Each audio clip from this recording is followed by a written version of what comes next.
Hi everyone. Yeah, thanks for a great turnout tonight. So just to talk about the basics of VR film production.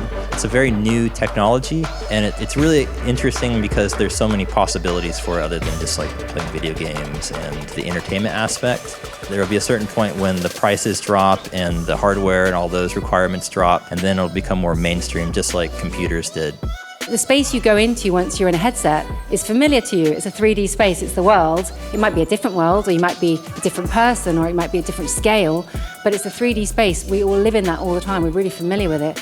So it's actually much more immediate, the impact, I think, than many other new forms of media. You can teach people certain things. You can treat PTSD. We work with architectures in our building as well, and they use VR headsets to look at the models that these architects create.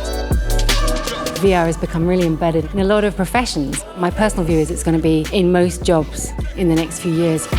One of the partnerships that we've had here is that we've worked with the RSC and Samsung together and created a partnership because of the synergy between directing a show in the round and also directing for VR, because obviously you don't know where your audience is going to turn to next, so it's very difficult to maintain a storyline. Obviously, one of the synergies between theatre and VR is it's this kind of blocking in the space. You're in a 3D space, whereas obviously with a linear, a 2D flat film, you haven't got that same dimension to think about.